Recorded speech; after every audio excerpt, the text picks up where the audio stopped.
Good morning everybody, welcome to this video. This is a video blog just to show everybody how the scanner actually works. I know there's been a few people that wanted to know how a multi-frequency body analyzer works. So I have my glamorous assistant here, Chris Warrington, who's one of the personal trainers with us, and together we're going to demonstrate how this actually works. So these body analyzers effectively work on putting an electric current, a bit like a mobile phone frequency through your body, and because they send it through your hands and they send it through your feet, it can actually work out exactly what the composition of your body is, from the water makeup, from the actual calcium, the bone mass inside your body, and also ultimately your fat mass. So that's why we use them in the weight loss clinic, so that we can actually get into a position of where we can recommend a particular type of diet with the right amount of calories, so that your BMR is maintained and you'll have the maximum effect.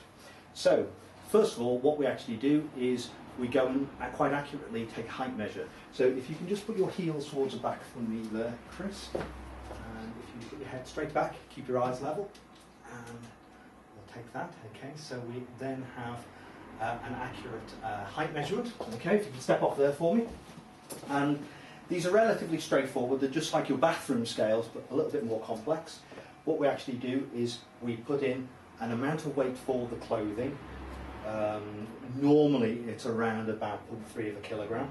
We have to work in metric on these things because of medical grade scanners.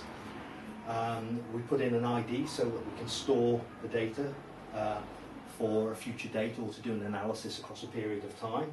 And then we put in the gender, in your case female, and then we put in an age, which if you whisper it to me, Chris, I'm sure she's lying, but I'll take her word for it.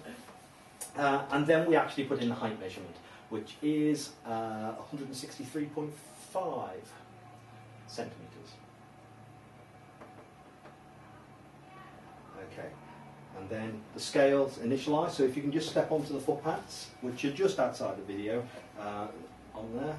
Once the weight actually settles, what we can then get is a measurement of the weight, and then if you take hold of the grips and just lift them straight up and out and hold them just by your side. It's only important to hold them in a particular way if you're actually naked. Because you will cut the resistance, but if you've got clothing on, as Chris has here, as long as we've made an allowance for that clothing, you can almost hold the probes however you want. So they go through all the measurements. It takes about 20 seconds to complete all the measurements going, and then effectively you can put them back. And then that's actually finished. So you can step off the scale there, and then we'll just wait for the printout to come out.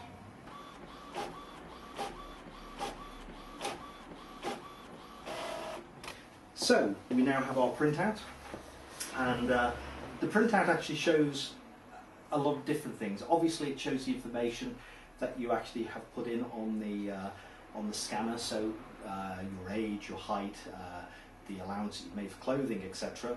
And then from that it actually calculates a very good accurate BMI and also BMR. Now the BMR is actually very important. In Chris's case here, she has a very healthy BMI of 23.5, which actually gives her a metabolic age of 33, which is much younger than her actual age. Sorry, Chris. Now, she also has a very low visceral fat rating of 5, so that means that you're suffering from very little internal fat.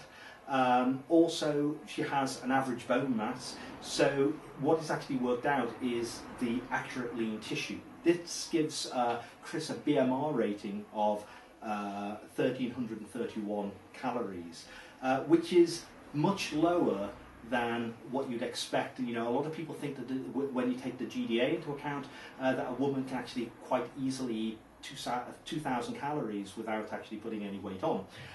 Well, if Chris, being an active person every day, she probably can.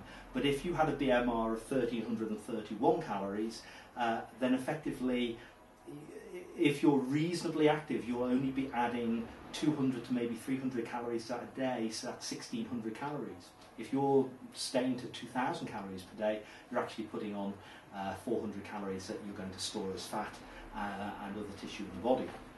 So this is where it's important that once you know an accurate BMR, and even though BMR can be calculated by just a height and a weight, a weight measurement, and also a waist measurement, it can't accurately be determined, because you have to know accurately the amount of lean tissue in the body. Once you know an accurate lean tissue number, you can actually use that for predicting the amount of weight that somebody will lose. So Chris being 1331, if she did something like sole source, or if she did something even like step 2 at 810 calories, she'd be losing about just on 500 calories per day without doing any physical activity whatsoever. If you added a normal amount of activity, maybe 300 calories for doing 6,000 to 8,000 steps per day, she would actually be losing about 800 calories per day. That really would mean on step 2, Chris would be losing around about £2, £2.5 per month maximum. So that just gives you a range of what it is. Approximately you need to lose around about 3,000 calories for every pound of fat you're going to burn off. So for every pound of fat you need to burn about 3,000 calories. That doesn't work out absolutely accurately for everybody, because people do burn a proportion of lean tissue to fat. What we try and do, and one of the reasons that we scan on a regular basis, is to actually make sure that that ratio isn't past about 70-30, because you don't want to be turning too much muscle into actual sugar in the body to use. You want to actually be burning more fat than sugar, so more fat than muscle. So the idea is to try and get a nice balance. The other thing that it shows on here is the amount of intracellular and extracellular water. This is important in something like the Cambridge products, because they need a lot of water to activate themselves, so it's important that you stay hydrated. And one of the things that this will show quite accurately is that the water levels are good, and that the fact that your body is becoming hydrated properly.